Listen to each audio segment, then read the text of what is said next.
Blomcast. Turning Points in History. Wendepunkte in der Geschichte. Willkommen beim Blomcast, dem Podcast, der sich mit Wendepunkten in der Geschichte beschäftigt. Und heute gehen wir zurück zu einem Wendepunkt, der uns mehr als 100 Jahre zurückkatapultiert und doch sehr viel über die Gegenwart zu sagen hat.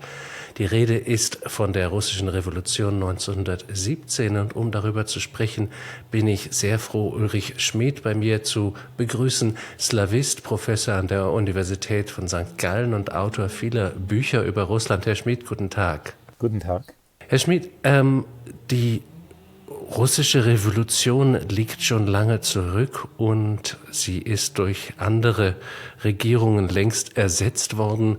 Warum ist es so wichtig, sich ausgerechnet mit der russischen Revolution heute wieder zu beschäftigen? Was versteht man dadurch besser? Die russische Revolution hat ja die Weltgeschichte durcheinandergewirbelt. Es gibt ja auch Historiker, die sagen, dass die Errichtung des Sowjetkommunismus auch ursächlich dann für das Aufkommen des deutschen Nationalsozialismus verantwortlich ist. Das heißt, dass das 20. Jahrhundert hätte ganz anders ausgesehen, wenn Lenin und seine Bolschewiki nicht den russischen Bürgerkrieg gewonnen hätten, dann hätten wir ein ganz anderes Europa gesehen. Ich sage immer so salopp, ich bin kein Freund von Revolutionen, weil alle Revolutionen von Idealisten angefangen und von Banditen beendet werden. Ist das auch der Fall für die russische? Ja, das ist ja eine Verirrung, die wir bei der 68er-Generation gesehen hatten. Im Westen hat man damals gesagt, ja, wenn wir bei den heiligen Prinzipien der Oktoberrevolution und bei Lenin geblieben wären, dann hätten wir den ganzen Gulag nicht, wir hätten die ganze Repression nicht. Und heute wissen wir aber aufgrund von Archivmaterialien, dass Lenin derjenige war, der auch zum Mord zum Beispiel an orthodoxen Priestern aufgerufen hat, der die ersten Konzentrations- und Straflager in Auftrag gegeben hat. Und es ist nicht so, wie die 68er gemeint haben im Westen, dass es den guten Lenin gegeben hat, der die gerechte sozialistische Revolution inszeniert hat und dass diese Revolution dann vom bösen Stalin gestohlen worden ist. Aber kommen wir zurück zu dieser Revolution, bevor wir zu Lenin kommen und vielleicht auch zu Lenin und Putin, was dann besonders wichtig ist. Aber ich habe vor einigen Wochen hier einen Blomcast gemacht mit Jörg Babarowski. Das war auch sehr spannend. Es ging um Macht und Herrschaft in Russland. Und wir haben natürlich auch etwas der Revolution gestreift und auch ein bisschen gesehen, wie stark diese Revolution eben ein Problem, ein Resultat von Geschichtsschreibung ist, von schöpferischer Erinnerung. Denn es fängt erst mal damit an, dass die marxistische Revolution sich auf ein Proletariat begründet und dieses Proletariat in Russland einfach nicht bestand. Es bestand in westlichen Industriestaaten. In Russland hatte man Bauern, die zwischen den Fabriken in den Städten und ihren Dörfern hin und her pendelten und die also nie eine urbane Arbeiterklasse so gebildet haben, wie es das im Westen gab. Genau, die Revolution in Russland ist so ziemlich das unmarxistischste, was man sich überhaupt vorstellen kann. Marx hatte ja die Revolution im hochindustrialisierten England, allenfalls in Deutschland erwartet. Und jetzt kommt dieses bäuerliche Russland. Und hier ist natürlich auch wieder Lenin derjenige, der die entscheidenden Stellschrauben geändert hat in der marxistischen Ideologie und gesagt hat, es ist nicht so wie bei Marx, dass die Revolution die Lokomotiven der Geschichte sind und gewissermaßen diese Revolution passieren, wenn die antagonistischen Kräfte in der Gesellschaft zu groß werden, sondern er hat gesagt, wir brauchen eine Kaste von Berufsrevolutionären und diese Berufsrevolutionäre sind eigentlich Wissenschaftler und diese revolutionären Wissenschaftler wissen eigentlich schon, wie eine Gesellschaft am besten organisiert sein muss. Und es kommt jetzt eigentlich nur noch darauf an, den Arbeitern und Bauern zu sagen, was sie wollen sollen. was sie wollen, sondern es klingt so ein kleines bisschen nach einer Priesterklasse. Ja, das ist natürlich so. Und wenn Sie Stalin anschauen, nicht? Also Stalin ist in Georgien aufs Priesterseminar gegangen. Und eben, es gibt zahlreiche Deutungen, auch in der neueren Geschichtsschreibung, die sagen nicht, also der ganze Bolschewismus ist nichts anderes als eine neue Religion gewesen. Das bringt uns zu der Frage eben, was sich durch diese russische Revolution tatsächlich in der russischen Gesellschaft verändert hat. Und offensichtlich, ich meine, auf den ersten Blick ist es sozusagen alles.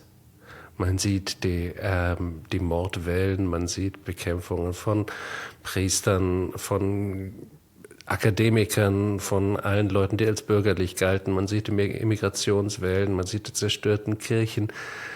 Aber gleichzeitig gibt es doch sehr viele Strukturen, die sehr stabil bleiben. Und sehr spannend fand ich auch aus dem letzten Gespräch, das Herr Barbarowski auseinandergesetzt hat, die Dorfgemeinschaften, an die sich so viel Idealisierung knüpft im 19. Jahrhundert und dann auch im Westen und bis heute.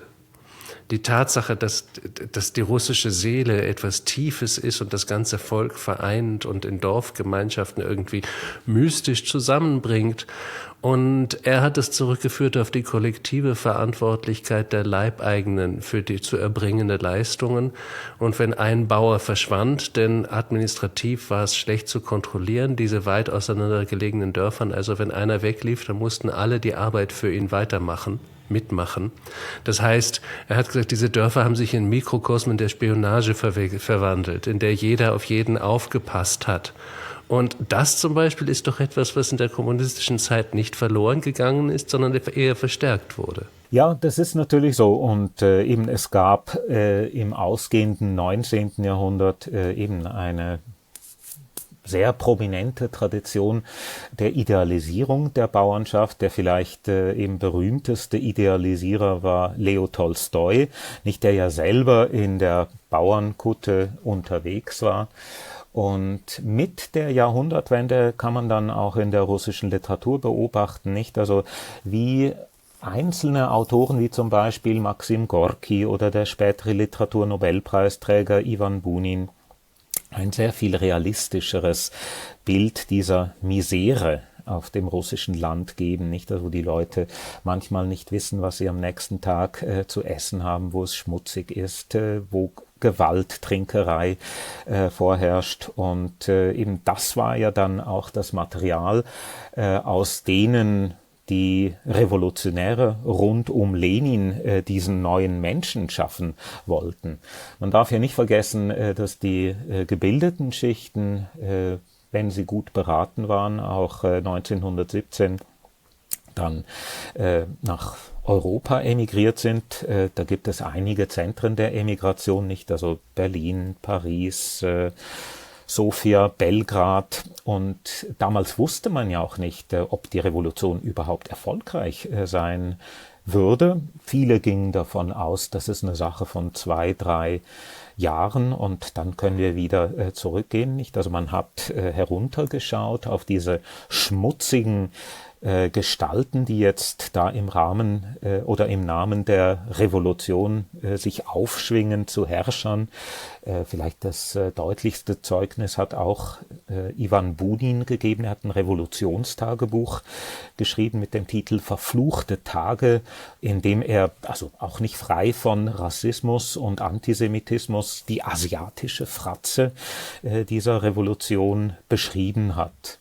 Noch etwas, was aus dieser Zeit, aus dem 19. Jahrhundert sehr prägend ist und was bis heute prägend geblieben ist oder sogar ganz prägend neu geworden ist, ist der große Richtungsstreit unter russischen Intellektuellen damals und Künstlern zwischen den sogenannten Slawophilen und den Westlern. Also ist Russland ein europäisches Land, was eigentlich zu Europa gehört, oder ist es eigentlich ein asiatisches Land, das seinen eigenen Weg hat, das ein ganz anderes Schicksal hat, das sich mit europäischen Werten und europäischen Vorstellungen gar nicht erst abgeben soll. Und da geht eine direkte Linie von Tolstoi zum Beispiel oder von Dostojewski zum Beispiel zu Alexander Dugin. Ja, das ist so eben diese slawophilen Westler-Debatte, die wird oft dargestellt als die entscheidende Debatte im 19. Jahrhundert. Allerdings eben sollte man das nicht einfach als eine Schwarz-Weiß-Situation anschauen. Also zum Beispiel einer der führenden Slawophilen, Iwan Kirejewski, der hat in den 1830er Jahren eine Zeitschrift herausgegeben. Und diese Zeitschrift hieß nicht zum Beispiel das heilige Slawentum, sondern der Titel dieser Zeitschrift hieß Der Europäer. Und es gab also einige Überschneidungen auch zwischen den Slawophilen und den Westlern. Vor allem trafen sie sich in der Diagnose eben einer russischen Misere. Beide sagten nicht, also in Russland geht es nicht gut. Die Westler haben dann gesagt, wir müssen den westlichen Weg des Fortschritts einschlagen. Und die Slawophilen haben gesagt, nein, wir müssen zurück in eine idealisierte Vergangenheit. Und das hat sich dann nachher natürlich auch in diesen Richtungskämpfen niedergeschlagen.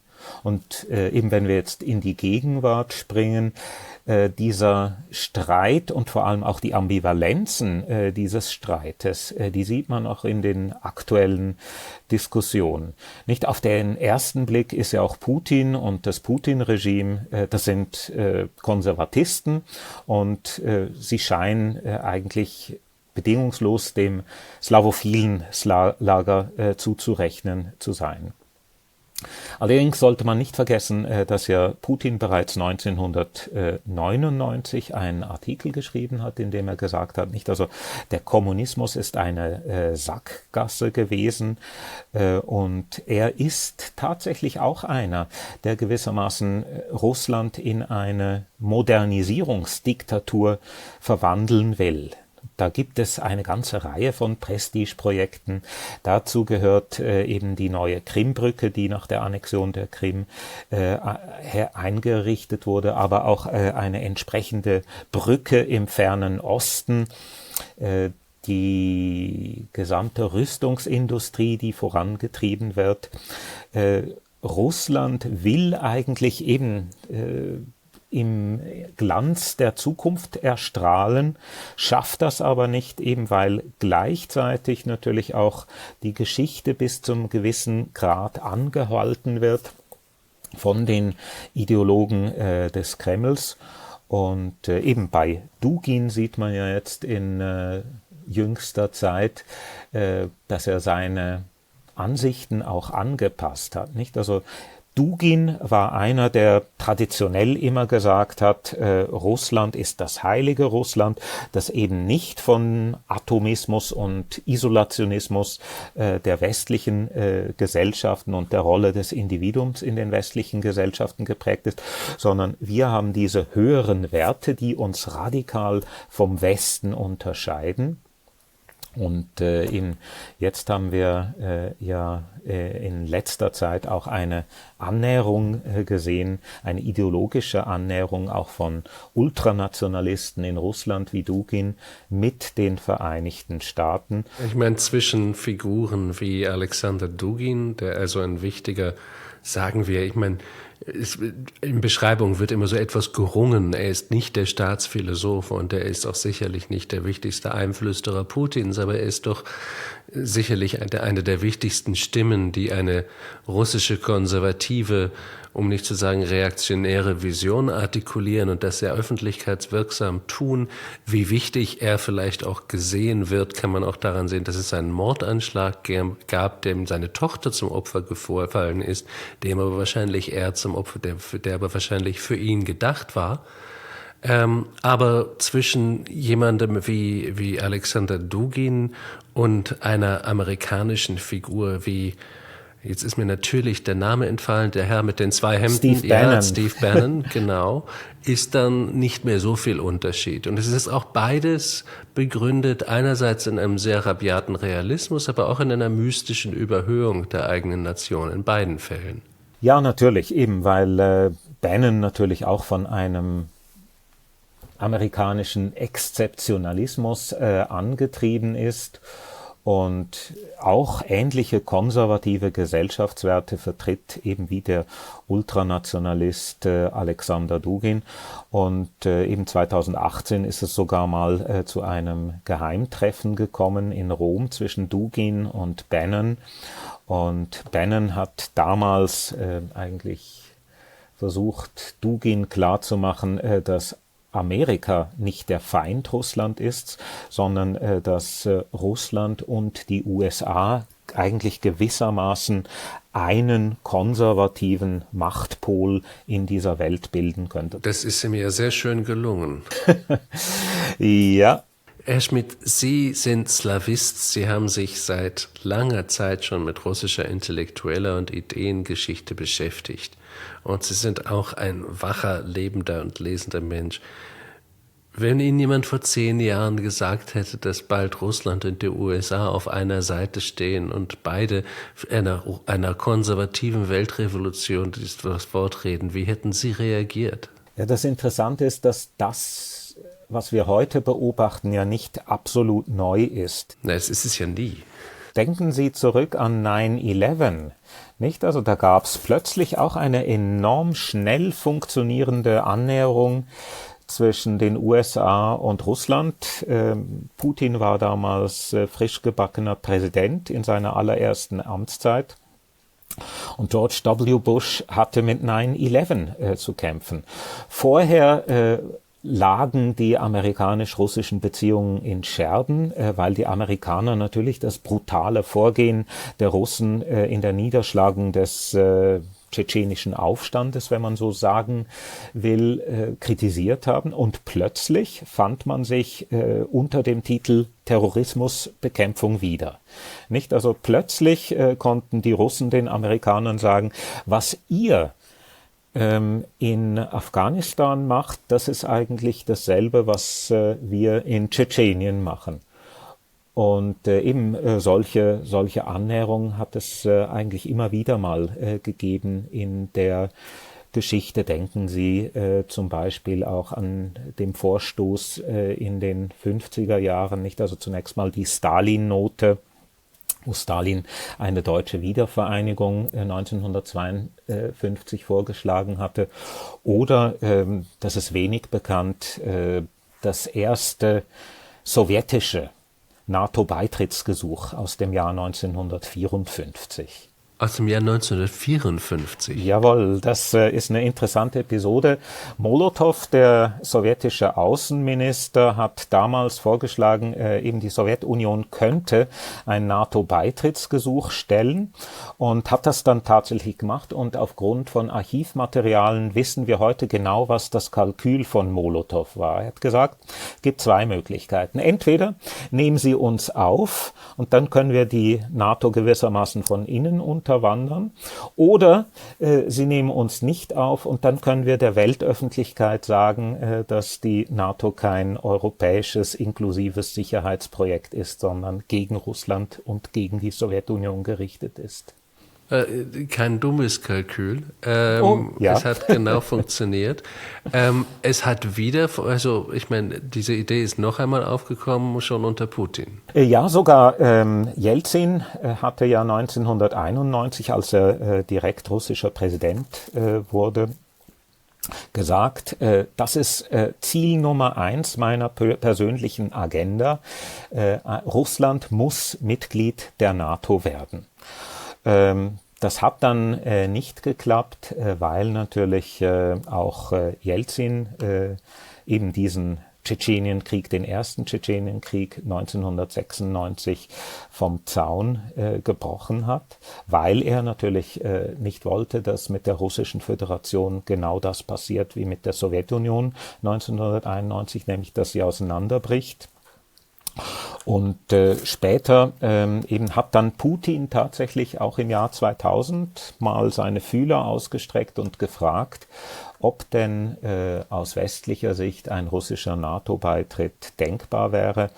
Und man hat das tatsächlich in Amerika besprochen und die offizielle Antwort lautete dann, ja, wenn Russland ein funktionierender demokratischer Rechtsstaat wird, dann können wir darüber sprechen.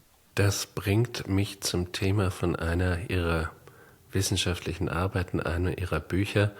Ein wirklich faszinierendes Thema, nämlich die Konstruktion von Wahrheit in Russland. Wie geht das? Ich meine, das ist etwas, worüber sehr oft gesprochen wird. Ich selbst habe darüber manchmal gesprochen mit einem Freund, Ivan Krastev, der, glaube ich, sich gut auskennt mit russischer Macht und wie sie funktioniert. Und eben auch mit dieser Idee von Wahrheit und vielleicht auch mit der Idee, dass jemand, der so viel lügt und jeden Tag was anderes behaupten kann. Man hat es zum Beispiel sehr schön gesehen bei den Todesursachen von Alexander Nawalny, die nur so sprudelten aus dem russischen offiziellen System und es gab alle 5 Minuten eine unterschiedliche Todesursache gefühlt. Dass es auch darum gehen kann, zu zeigen, ich beherrsche die Wahrheit, ich kann alles erzählen, was ich will. Niemand kann mich zur Rechenschaft ziehen mit bloßen Fakten. Wie funktioniert die Konstruktion von Wahrheit dort? Ich denke, das ist ganz klar ein sowjetisches Erbe im Putinismus, dass man wusste, nicht, dass man eigentlich die Köpfe kontrollieren muss, wenn man tatsächlich sich an der Macht halten will. Auf der einen Seite ist ja das Putin-Regime eines, das peinlich darauf achtet, nicht, dass man fassadenhaft alle demokratischen Gepflogenheiten einhält. Letztes Jahr hatten wir Präsidentschaftswahlen in Russland mit einem im doppelten Sinne fantastischen Ergebnis von 88,5% Zustimmung zu Putin. Und ich denke, die Wahrheit und die Konstruktion der Wahrheit und letztlich dann auch die Diffundierung der Wahrheit in die russische Gesellschaft hinaus ist letztlich nichts anderes als ein Ersatz für die mangelnde demokratische Legitimierung dieser Herrschaft in Russland. Und eben auch die Wahlfälschungen, die wir sehen, deuten in diese Richtung. Wenn man in Russland freie Wahlen abgehalten hätte, letztes Jahr, dann hätte Putin mit Sicherheit mindestens 50% der Stimmen bekommen. Und jetzt kann man sich ja fragen, nicht also weshalb der ganze Aufwand, nicht also wenn das Resultat ja sowieso gesichert ist, warum kommen Wahlfälschungen zum Zuge, wenn man gewissermaßen zu den, 55%, nochmals 30% rauf tut. Und ich denke, die tiefste Antwort dafür ist die, dass Putin, und ich glaube, das macht er auch in seinem Habitus und seinen öffentlichen Auftritten klar, Putin sieht sich als Inkarnation der Volonté générale. Und diese Volonté générale des Volkskörper, die braucht natürlich eben einen Körper eines Königs, oder?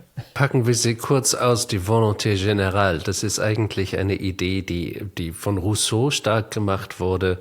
Die ist also unter den Aufklärern besonders der französischen Aufklärung gab. Und dieser allgemeine Wille, das ist also das, was ein Volk wird, und das ist auch das, wie ein Volk funktionieren kann, indem Individuen ihren Willen dem allgemeinen Willen unterwerfen. Und Rousseau, der immer wieder als Held der Demokratie und der Freiheit gefeiert wird. Mich wundert das immer sehr, ich habe ein bisschen über ihn geschrieben, denn Rousseaus Idee des Sozialvertrages ist ja, dass also die Volonté générale, das ist das Ideal des gemeinsamen Lebens, aber wenn diese Volonté générale jetzt von der allgemeinen Tagespolitik und von politischen Parteien inkarniert wird, dann wird sie halt zerrissen und wird zu Korruption und wird zu politischem Hickhack und Machtspielen. Deswegen muss die Volonté générale einen weisen Prinzen haben, der sie sozusagen inkarniert und der weiß, was der allgemeine Wille ist und der dann eben auch dafür sorgen kann, dass niemand diesem allgemeinen Willen zuwiderhandelt. Und Rousseau entwirft da praktisch eine stalinistische Diktatur. Diese Diktatur scheint sich in Russland dann, also ein rousseauischer Staat scheint sich in Russland dann ganz schön etabliert zu haben. Ja, eben, das ist eine intellektuelle Entwicklungslinie, und die andere intellektuelle Entwicklungslinie ist eben die von Lenin herkommt, nicht? Also Lenin, der auch gesagt hat, ich weiß besser als das russische Volk, was gut ist für das russische Volk, und dasselbe stellen wir eigentlich auch bei Putin fest, nicht? Lenin, Putin, das sind alles Führungspersönlichkeiten, die eine Zeit im Westen verbracht haben. die außerhalb von Russland waren. Der Marxismus selbst ist ein westliches politisches Konstrukt. Wie ist das gegangen, das Zusammenklingen von der russischen Erfahrung und dem, was die Agenten dann oder die Handelnden aus dem Westen mitgebracht haben? Ich meine, aus Wien, wo ich wohne, gibt es die schöne Geschichte, dass vor dem Ersten Weltkrieg es brodelt und revolutionäre Regungen überall sind und jemand in der Hofburg, in der kaiserlichen Regierung sagt, okay, wer soll denn da schon eine Revolution machen? Vielleicht der Herr Trotzki im Café Zentral? Genau. Ja, aber der Trotzki saß im Café Zentral und Lenin und Stalin saßen in anderen Plätzen im Exil. Was hat das mit Russland gemacht, diese auch Ideen, Praktiken, politischen Erfahrungen, die aus dem Westen dann nach Russland zurückimportiert wurden? Also zunächst muss man ja sagen, dass Lenin ja auch in der Schweiz gescheitert ist. Nicht? Also Lenin hat tatsächlich agitiert unter den Schweizer Arbeitern und es gibt eine nette Aussage von Lenin vom Januar 1917.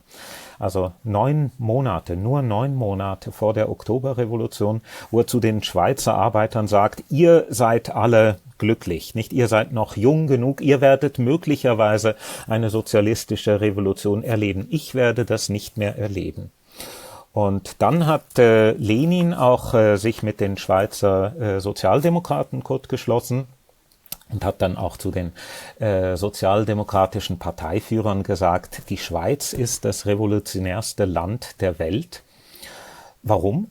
Weil ihr die Waffen schon zu Hause habt, nicht? Und jetzt muss man nicht mehr logistisch schauen, wo nehmen wir die Waffen und die Munition her, sondern wir müssen nur noch mit den Arbeitern sprechen und sie überzeugen, ihre Waffen auf die Regierung zu richten. Und Putin, eben Sie sprachen seine Westerfahrung an, das ist ja seine Dresdner Zeit.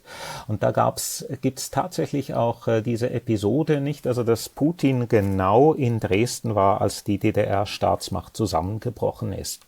Und das ist das Urtrauma von Putin als politischem Herrscher. Nicht, dass er weiß, ich muss alles tun, um diese Herrschaft und den Staat, der ja ein Zustand ist, nicht? Also in allen europäischen Sprachen ist ja der Staat ein Zustand.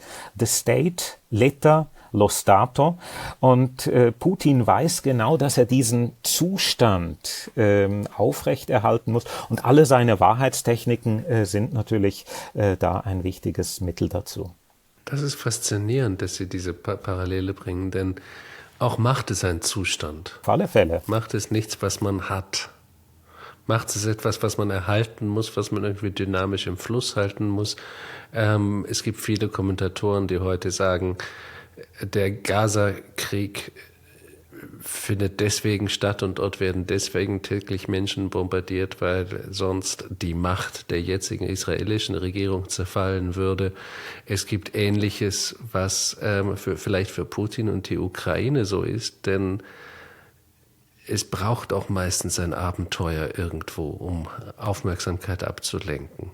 Ja, wobei eben ich denke, das hat jetzt bei Putins Überfall auf die Ukraine vielleicht nicht die oberste Priorität. Meine Vermutung ist die, dass Putin nicht mehr in Kategorien von Macht, Herrschaft und Machtsicherung denkt. Das ist alles in der Vergangenheit, nicht? Also spätestens 2012 hatte er die Position erreicht, die Stalin 1928 nach dem Machtkampf um die Nachfolge Lenins erreicht hat. Mittlerweile geht es Putin tatsächlich darum, seinen Platz in den Geschichtsbüchern zu sichern. Er ist derjenige, der die russischen Länder wiedervereinigt. Und ich glaube, wir schauen ja jetzt alle wie gebannt auf den heißen Krieg in der Ukraine und vergessen, dass gleichzeitig eine eiskalte Übernahme von Belarus geschieht. Sprechen Sie mehr darüber? Das kann ich gerne machen. Das Interessante ist ja, dass wir seit den 90er Jahren auf dem Papier eine Staatenunion haben zwischen Belarus und Russland.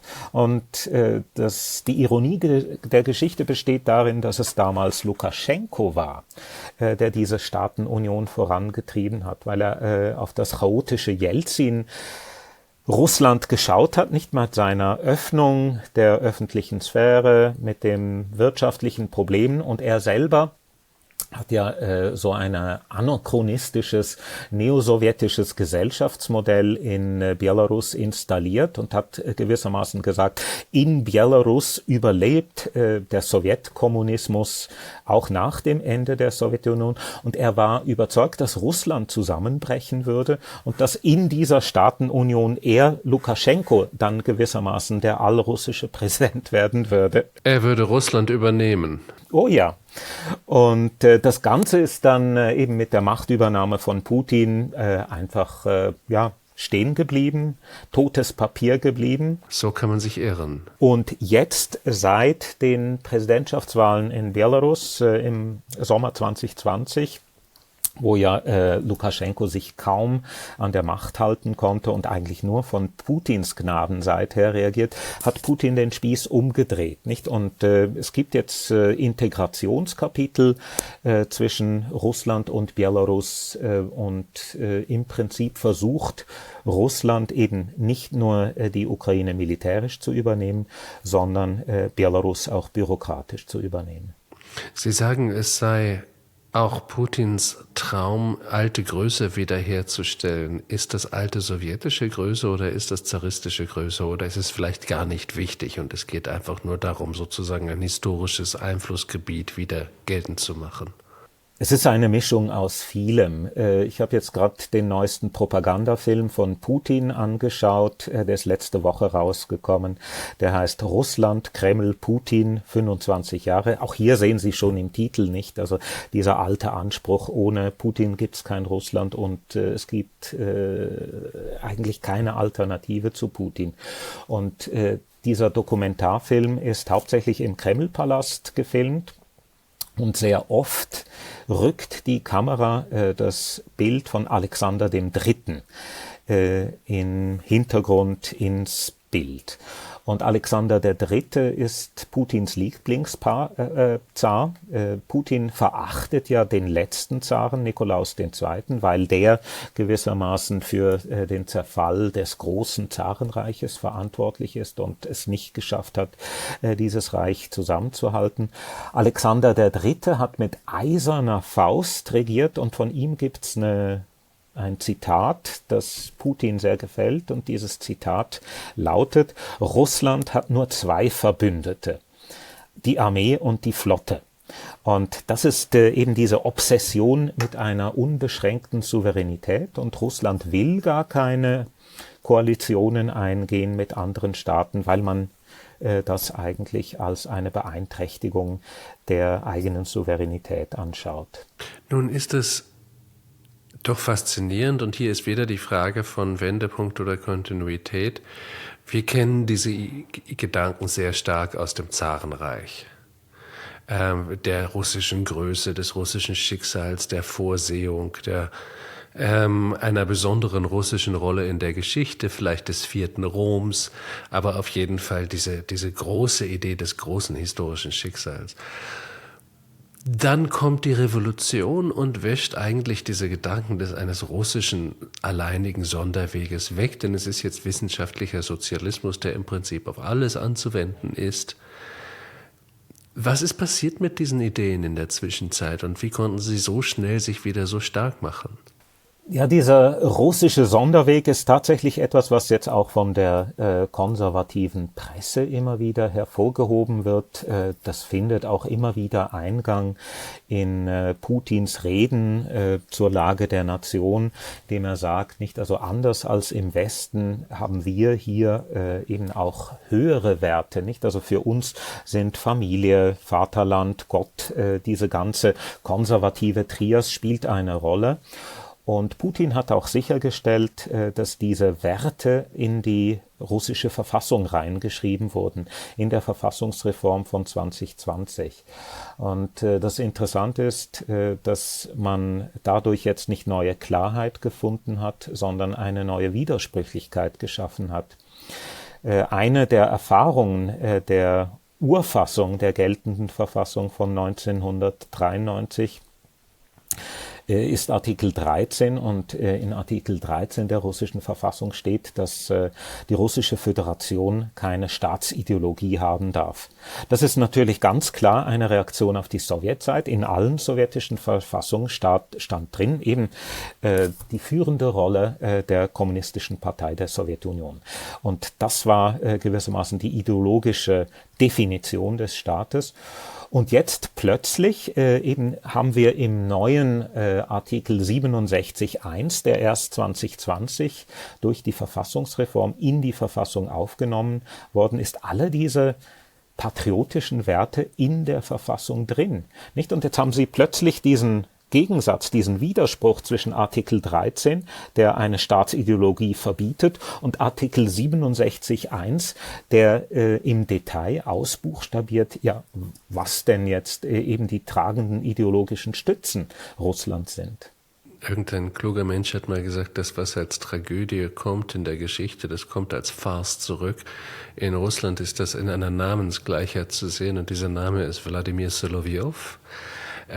Früher ein christlich-mystischer Philosoph, heute einer der schärfsten Fernsehpropagandisten, der immer wieder fordert, Russland müsste bis nach London und nach Paris marschieren und ganz Europa platt machen.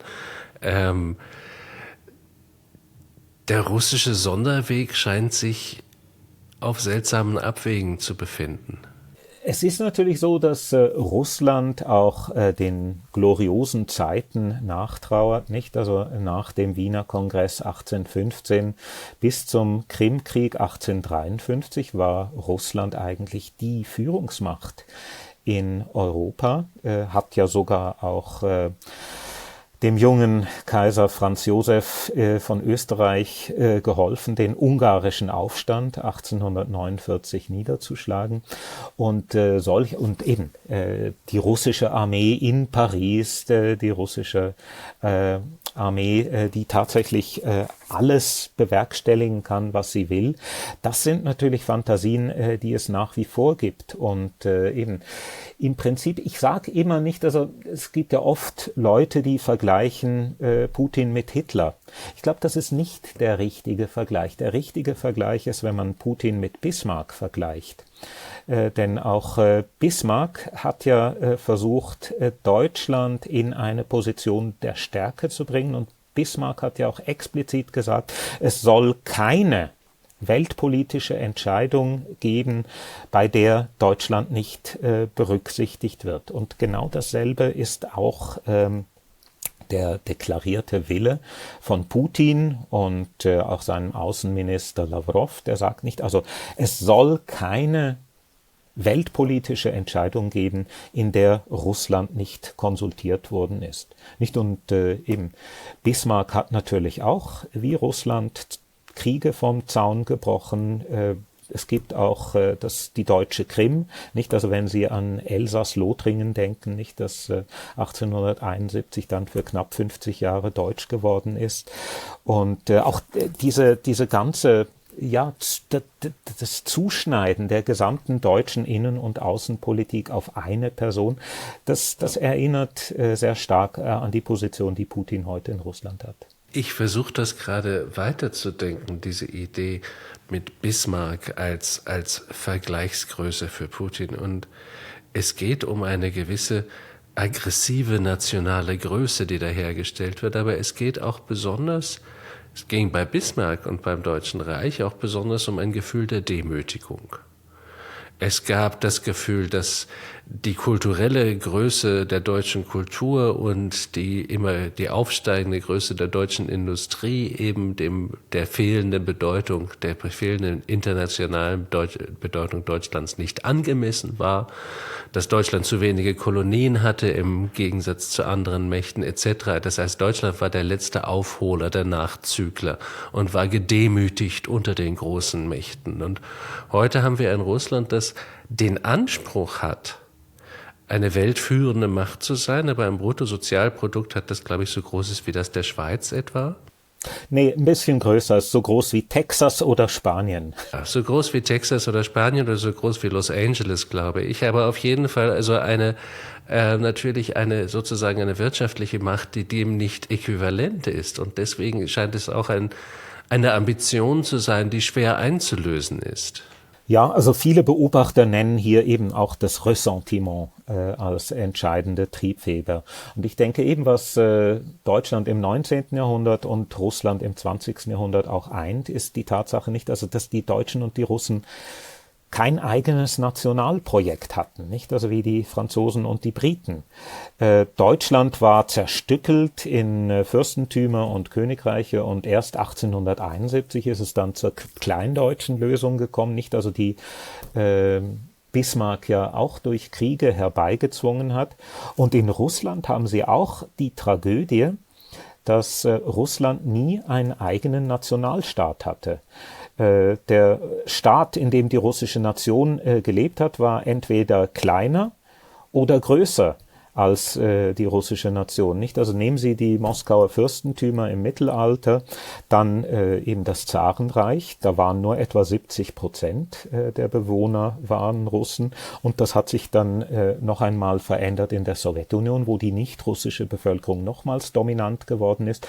Und wenn Sie jetzt die russländische Föderation anschauen, dann ist Russland auch heute ein Vielvölkerstaat, in dem die Russen zwar absolut dominant sind, aber immer wieder auch an ihre Grenzen stoßen, wenn sie den Tataren oder den Dagestanern erklären müssen, was es denn heißt, Bürger der russländischen Föderation zu sein.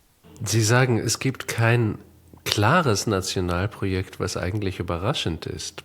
Ich meine, Russland scheint ein sehr starkes Projekt zu haben. Ich würde eher sagen, der Westen oder das, was bis gestern noch der Westen war, was im Moment ein Europa ist, was von neuem nach einem Platz sucht, wo es stehen und sich positionieren kann, der hat eigentlich kein glaubhaftes Zukunftsprojekt im Moment. Die Russische Föderation hat ein Zukunftsprojekt. Das ist kein Zukunftsprojekt, was Sie und ich besonders mögen, aber es ist doch klar formuliert, das Herstellen der historischen Größe, die globale politische Dominanz etc. Es ist doch eher der Westen, dem das Projekt fehlt. Ja, also zunächst mal würde ich widersprechen. Ich glaube nicht, das, was wir jetzt in Putin und im offiziellen Diskurs in Russland beobachten können, dass das ein Zukunftsprojekt ist. Man kann das sehr schön beschreiben, nicht also anhand der aktuellen russischen Geschichtskonzeption. Geschichte ist aus russischer Sicht mehr wie ein Strom, der sich jetzt in den zeitlosen Ozean des Putinismus ergießt. Nicht, da waren alle möglichen Staatsformen schon dabei. Nicht, also da war der mittelalterliche Stadtstaat dabei, da war die Monarchie dabei, da war eine kurze liberale Regierung zwischen Februar und Oktober 1917 dabei, da war die kommunistische Diktatur dabei. Diese liberale Regierung übrigens ist die einzige Periode, wo Russland Demokratie erlebt hat. Ja, es gibt interessante auch Publikationen zum Liberalismus aus Russland und die sagen nicht, also zweimal hat Russland den Liberalismus erlebt, eben kurz 1917 und dann in den 90er Jahren unter Jelzin und beides hat als Katastrophe geendet. Und eben das ist auch die ideologische Begründung der Feindschaft des offiziellen russischen Diskurses gegenüber liberalen Positionen. Also Dugin, über den wir ja gesprochen haben, der attackiert eigentlich vor allem den Liberalismus und sagt, das ist unser Feind, weil der Liberalismus eben das Individuelle betont und wir Russen sind aber eigentlich diejenigen, die immer in der Gemeinschaft gelebt haben. Aber vielleicht komme ich noch kurz zurück eben zum Westen, der kein Zukunftsprojekt hat. Ich denke, wir hatten mal eins in Europa, nicht die Vereinigten Staaten von Europa. Die Holländer und die Franzosen wollten keine europäische Verfassung, nicht? Und jetzt haben wir so eine Art Surrogatsverfassung, den Vertrag von Lissabon der Europäischen Union, in dem mehr oder weniger dasselbe drinsteht. Und Sie haben ja auch über den Westen gesprochen und ich denke, da ist natürlich, es gibt ja viele, die sagen, Trump hat alles durcheinander gebracht. Er ist die absolut disruptive Kraft. Mein Eindruck ist eher, dass Trump zu einer ganz alten amerikanischen Position zurückkehrt und sagt, nicht, also Europa geht uns nichts an, sondern eben wir in Amerika schauen für uns selbst. Und das, was wir jetzt sehen, eben mit der Aufkündigung eben auch der transatlantischen Sicherheitsbeziehungen durch die Administration Trump, das ist nicht einmal eben so etwas absolut Neues, sondern das ist eine Rückkehr zu Positionen des 19. Jahrhunderts, auch teilweise Anfang des 20. Jahrhunderts. Nicht? Wir hatten ja einen Internationalisten mit Präsident Wilson, der die Nachkriegsordnung nach dem Ersten Weltkrieg maßgeblich mitdefiniert hat, der es aber nicht geschafft hat, seine eigenen Vereinigten Staaten in das Projekt eines Völkerbundes einzubinden.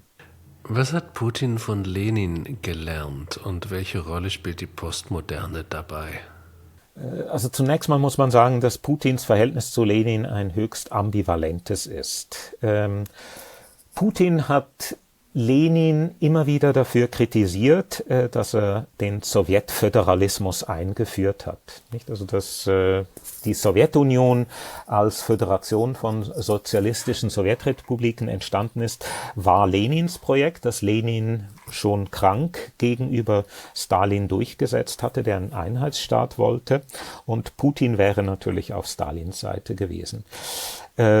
Lenin ist aus Putins Sicht derjenige, der, ich zitiere Putin, eine Zeitbombe unter die russischen Grenzen gelegt hat und dass eben die Erschaffung einer Sowjetukraine eigentlich die Einheit des heiligen Russland zerstört hat. Oder Putin sagt oft des historischen Russland.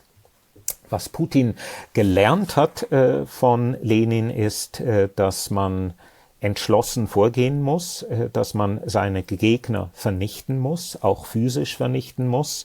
Sie hatten vorhin auch Nawalny erwähnt. Ich glaube nicht, dass es ein Zufall ist, dass Nawalny auf einer Tour durch Sibirien vergiftet wurde. Denn eben es gab so etwas wie einen geheimen Vertrag zwischen Putin und Nawalny. Putin weiß genau, dass die Stadtbevölkerung von Moskau und Petersburg nicht hinter ihm steht. Dort genügt ihm eine Pazifizierungsstrategie, er will die nicht mobilisieren, die sollen einfach zu Hause bleiben und sich eben ruhig verhalten. Und Putin weiß aber genau, dass sein Elektorat weit draußen in Russlands Weiten ist. Und es war ein ganz klares Signal, dass er gesagt hat, eben wer sich in Sibirien und den 12 Millionen Städten Russlands aufmacht und gegen mich agitiert. Das war seine erste Vergiftung, nach der er in den Westen gegangen ist, Nawalny. Genau, 2020, ja. Und eben, jetzt, was hat Putin sonst noch gelernt von Lenin? Lenin war ein Management-Genie. Er hat es geschafft, eben als eigentlich unwahrscheinlicher Sieger aus dem Bürgerkrieg hervorzugehen. Und das hat er eben dadurch gemacht, dass er erbarmungslos gegen seine Gegner vorgegangen ist, dass er Propaganda eingesetzt hat. Von Lenin gibt es auch das schöne Zitat, dass er gesagt hat, von allen Künsten ist für uns Bolschewiki das Kino das Wichtigste. Man darf nicht vergessen eben, dass der breite Teil der Bevölkerung Analphabeten waren und Kino hat natürlich als modernes Medium fasziniert und Lenin hat keine Kosten gescheut, zum Beispiel Kinozüge durch das revolutionäre Russland reisen zu lassen und so die Leute zu indoktrinieren. Und dann hat sich eben Lenin wie später auch Putin überhaupt nicht um eine eigene Ideologie geschert. Also er hat ja zum Beispiel die Revolution gewonnen durch eben den Ukas, also den Erlass über das Land. Der sagte nicht, also die Bauern, denen gehört das Land, das sie bebauen. Und etwas Unmarxistischeres als einen solchen Erlass kann man sich eigentlich gar nicht vorstellen. Ich hätte noch eine andere Frage. Sie sind Slawist, Sie beschäftigen sich mit Literatur. Ich nehme an, Sie sind ein leidenschaftlicher Leser? Ja, sehr gerne. Wenn wir an russische Literatur denken, denken wir an die große Literatur des 19. und frühen 20. Jahrhunderts. Wen lesen Sie heute? Wen von den heute lebenden Autorinnen und Autoren lesen Sie heute? Ich habe jetzt gerade 1200 Seiten fertig gelesen. Viktor Remizov heißt der Autor. Und das Buch ist meiner Meinung nach ein gelungenes Epos mit dem Titel Permafrost. Und der Aufhänger dieses Buchs ist die Errichtung der sogenannten Stalinbahn, die in den frühen 50er Jahren von Stalin persönlich in Auftrag gegeben wurde. Und das hat man mit Häftlingen gebaut unter unvorstellbaren Bedingungen. Das klingt ein bisschen wie Platonows Baugrube. Ja, ähnlich, genau. Und eben dieses Projekt war absolut sinnlos. Stalin wollte eine Eisenbahnverbindung für die Rohstoffe Sibiriens an einem Nordmeerhafen.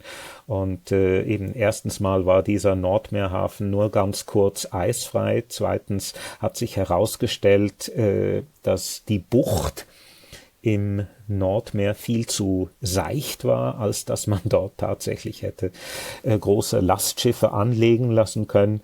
Und eben nach Stalins Tod hat man dann auch eben diese Stalinbahn sang- und klanglos abgebrochen. Und eben dieser Roman von Viktor Remizov ist ein episches Gemälde, wo er aus ganz verschiedenen Perspektiven zeigt, wie man in dieser extrem schwierigen Situation in diesen schweren klimatischen und politischen Bedingungen überlebt hat. Und sonst? Wer sind die Autorinnen und Autoren heute? Was ist das literarische Russland heute und auch das Intellektuelle? Also es gibt Autoren, die ich finde, den Zenit ihres Schreibens hinter sich gelassen haben, wie Wladimir Sorokin, der mal ein ganz großer Autor war. Dann gibt es auch postmoderne Autoren, wie zum Beispiel Viktor Pelewin, der sich mittlerweile wie der späte Nabokov nur noch in seinen eigenen Textspielen verliert. Sonst eben bin ich ein großer Fan von Autorinnen wie Ludmila Ulitskaja, der ich gerne den Nobelpreis gegönnt hätte. Also ich glaube, das ist wirklich jemand, der nicht nur mit verschiedenen Inhalten experimentiert, sondern auch mit unterschiedlichen Genres und eigentlich nie langweilig wird in dem, was sie ihrem Lesepublikum dann auch vorlegt. Meine letzte Frage geht eigentlich ein bisschen in die Zukunft. Wir haben in diesem Gespräch ein bisschen versucht, sozusagen russische Kontinuitäten nachzuspüren, darin, wie seine Macht funktioniert, wie der Staat funktioniert, wo die Brüche liegen, aber auch wo eben sozusagen mit anderem Etikett dasselbe eigentlich weitergeführt wird. Aber irgendwann wird auch dieser fürchterliche Krieg vorbei sein und dann werden Europa und Russland immer noch Nachbarn sein. Und irgendwie wird es ein neues Verhältnis geben müssen und auch ein neues kulturelles Verhältnis. Wo kann man da ansetzen bei so etwas? Ja, das ist die große Frage. Deutschland ist ja auch eine posttotalitäre Gesellschaft, nicht? Und Deutschland hatte ja das Glück, in Anführungszeichen, besetzt zu werden nach dem Zweiten Weltkrieg, wie Heinrich August Winkler gesagt hat, gewaltsam gegen seinen Willen an das große Projekt des Westen angeschlossen zu werden. Es gab eine Entnazifizierung, so lückenhaft sie gewesen sein mag.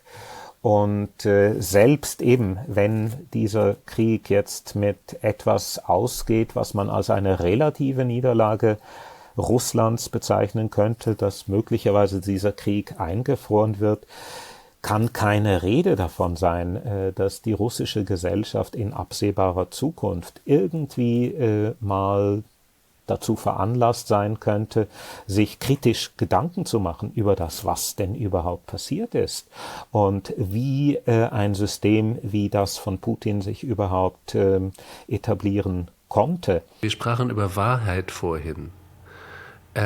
Und es erinnert mich, es gab einen jungen Mann, der auf YouTube Interviews machte mit Leuten in Russland auf der Straße während des Krieges. Daniel Ohan hieß er, glaube ich. Ja, ja, ja. Und der hat ganz am Anfang des Krieges einen Menschen in Moskau auf der Straße gefragt, wenn Sie jetzt als Soldat eingezogen werden, wird es Sie nicht stören, in die Ukraine auf Ihre slawischen Brüder zu schießen? Und daraufhin hat er geantwortet, wenn ich eingezogen werde und ich komme an die Front, dann werden meine Offiziere mir schon sagen, wer meine slawischen Brüder sind. Und das fand ich für Wahrheitskonstruktionen eigentlich ganz angemessen. Naja, also eben, ich denke, man muss auch ein bisschen aufpassen, nicht, also sonst sehr schnell bewegt man sich dann in der Nähe von Klischees wie der russischen Sklavenseele, nicht, also die immer das macht, was man machen soll, nicht, also ich glaube, das sieht man überall, keine Armee der Welt ist ja vor solchem Kadavergehorsam gefeit. Die Befehlskette in den Vereinigten Staaten funktioniert wunderbar, wenn es darum geht, Studenten festzunehmen und in Deportationscamps zu schicken. Denken Sie an Abu Ghraib, nicht? Also das sind natürlich auch Dinge, die man sich vor Augen halten muss. Nein, aber um nochmals auf diese Vergangenheitsbewältigung, für die es ja auch im Russischen kein entsprechendes Wort gibt, zurückzukommen. Es gibt einen Autor, der lebt in Potsdam, Sergei Lebedew, übrigens auch einer, den man sehr empfehlen kann.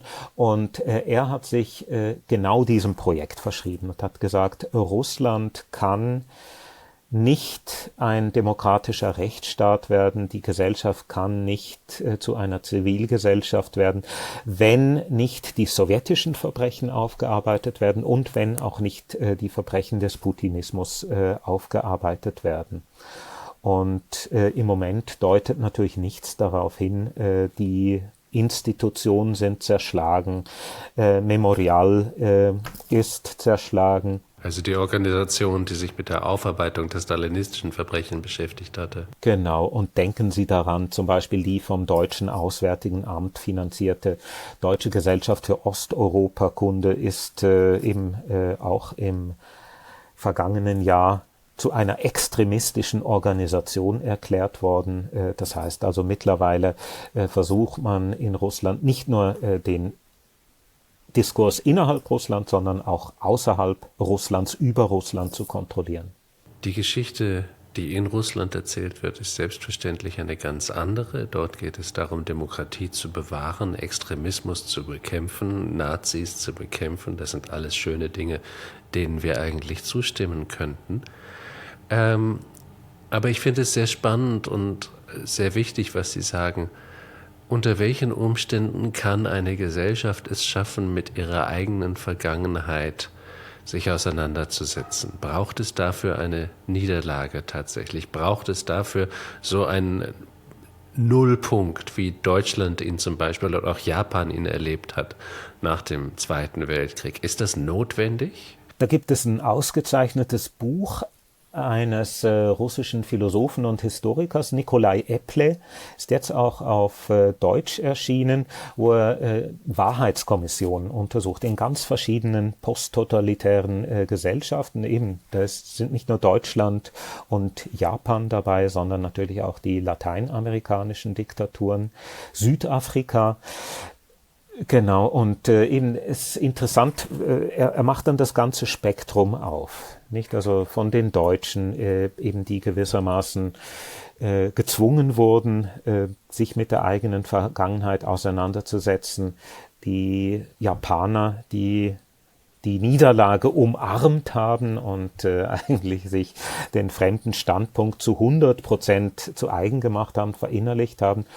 Und dann eben gibt's auch das lateinamerikanische Beispiel, wo oder auch das südafrikanische Beispiel, wo Wahrheitskommissionen eingesetzt wurden, die gewissermaßen einfach die Wahrheit benannt haben, ohne dass es gleichzeitig zu juristischen Konsequenzen gekommen sind. Nicht? Und Eple sagt dann auch, dass das natürlich aus ethischer Sicht vielleicht fragwürdig ist, nicht? Also wenn man die Mörder von gestern heute einfach unbehelligt lässt. Aber gleichzeitig ist das möglicherweise, sagt Eple, der Preis, den man bezahlen muss, wenn man eine posttotalitäre Gesellschaft, in der es natürlich nicht nur Täter und Opfer, sondern auch alles dazwischen gibt, wenn man diese Gesellschaften irgendwie zusammenhalten will. Und das wird die große Aufgabe sein, der sich Russland in einem postputinistischen Zeitalter zu stellen haben wird. Wir werden das fasziniert beobachten, wie das geht. Wir werden Russlands Nachbar bleiben und Russland hat eine große und wichtige Kultur immer gehabt und wird sie weiter haben. Aber wie dieser Prozess gehen wird, das wird noch viele Überraschungen und noch viele sehr entscheidende Probleme mit sich bringen. Und die große Frage wird tatsächlich sein, wie stark die institutionelle Kontinuität ist, ob es Putins Nachkriegsrussland ist oder ob es ein nachputinsches Nachkriegsrussland ist, was diesen Prozess durchlaufen wird. Das werden wir sehen. Vielleicht werden wir dann noch einmal miteinander sprechen können in einiger Zeit und sehen, wie es gegangen ist.